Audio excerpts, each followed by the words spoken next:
Well, I'll be. Did you know, according to this book, Anatomy of Humans, it's called, did you know blood really is thicker than water? I never knew that. I thought that was just an old colloquialism. You know, yeah, colloquialism. Something coined by the beloved philosopher Colloquy. I made that part up. I'm kidding. I don't have any beloved philosophers. I'm not fond of philosophers overall because entirely too many of them have turned out to be wrong about all the stuff they thought they were right about, and then went nuts when it turned out there was a schism there. Anyway. Enough about human anatomy. Let's get on with today's mask here on Creepy Cheapies at the Library of Horror Hotel. Today's horrifying mask. Oh, and it's a good one. It's this ghastly thing from the folks at Trick or Treat Studios. And they released this in 2024. Oh, I have a white styrofoam thing in there that I had him on, and well, pay no attention if you see white where those eye cuts are. This is called Hillbilly. What?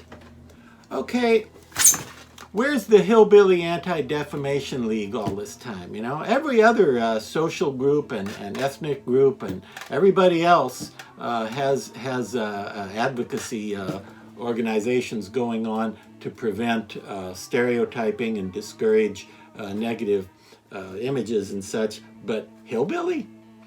Now, just for the record, or the cassette, or the old 8-track tape from the 70s, I have known a lot of hillbillies over the years, okay? And very few of them have been congenitally bald with one eyeball dislocated and had lumpy, weird-shaped heads. Now, if this guy looks familiar to you, no, he's not really a guy from the South, which is kind of what hillbilly implies. You know what he is? You know what he's inspired by?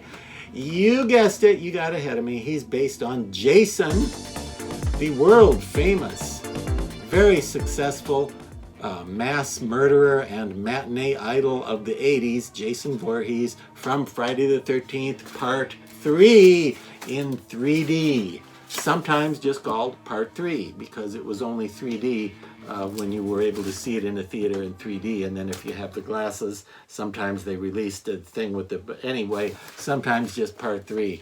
And Part 3 had a weird production history and lots of continuity errors, but then never let it be said that the folks at Paramount who released all those Friday the 13th movies were concerned with continuity. Not a bit.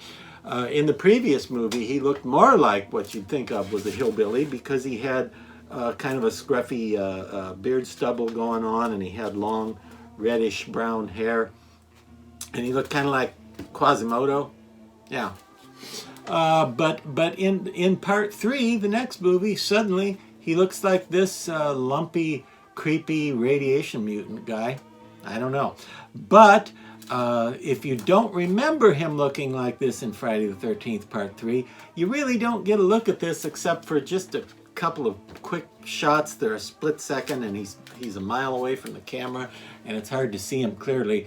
But part of the movie, he has an entirely different makeup because of the weird production history, and partway through making it, they decided they wanted to go with a little bit different design. So when you get a better look at him in the movie, this isn't what he looks like. This only showed up in a couple of outtake kind of scenes that they had previously shot, and he's off in the distance. So if you want to collect all the Jason masks from every movie, you kind of need 2 of them from Part 3, because he had 2 different faces in that movie just because of weird production circumstances. It's not very noticeable. I might be making it sound like a bigger flaw than it is. In both cases, he is a lumpy-headed, bald-headed guy with a twisted set of features.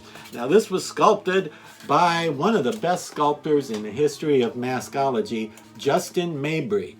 And I will tell you that this hillbilly, aka Jason Part 3, was not enhanced in any way by me. It actually looks this good right out of the package from Trick or Treat. I think he sells for about 60 bucks, I believe. Is that right? 60 bucks? Yeah. Hillbilly says 60 bucks. And of course, if you don't want to use him as a Jason character, you don't have to, because nobody really thinks about Jason looking like this character. You could use him for any kind of ugly, weird henchman or backwoods murderer, or like I said before, radiation mutant kind of character. You could put him with the kind of clothing that Jason wore in the sequels, which varied a little, you know, big jacket and pants and boots and carrying a machete. Or you could go with an entirely different look and use him as a different type of creepy character. He could be somebody's hunchback lab assistant, at which I think he'd be a great choice. And again, I did not do anything to this. The mouth is painted that nicely. The teeth, the eyes, I didn't put the gloss on there or any of that. It looks this cool straight from Trick or Treat.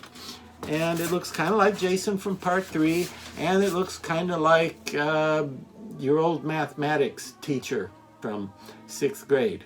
Looks a little bit like him too. So lots of different costume options and lots of different choices as far as what you could do with him in the haunted attraction. He does have the slit up the back to make him easier to get on, and I love the shape of this. He's got the back of the head, and then he's got this kind of slumped over neck looking that makes him look not only a little bit unwholesome and malformed because he's kind of hunched, but it also makes him look like he'd be big, and looking down on someone smaller, he might be a big goon, and that's why his head, or why his neck is a little bit bent. You see what I'm saying? Look at that thing, 60 bucks for this cool of a mask. Oh my gosh, I think he's great. So I say add a Trick or Treat Studios Hillbilly to the Haunted House Horror Monster Character Collection, or the Mask Collection, or whatever you like. And until next time, I wonder how dark it would get in here if I blew this candle out. Let's find out how dark it gets when I do that.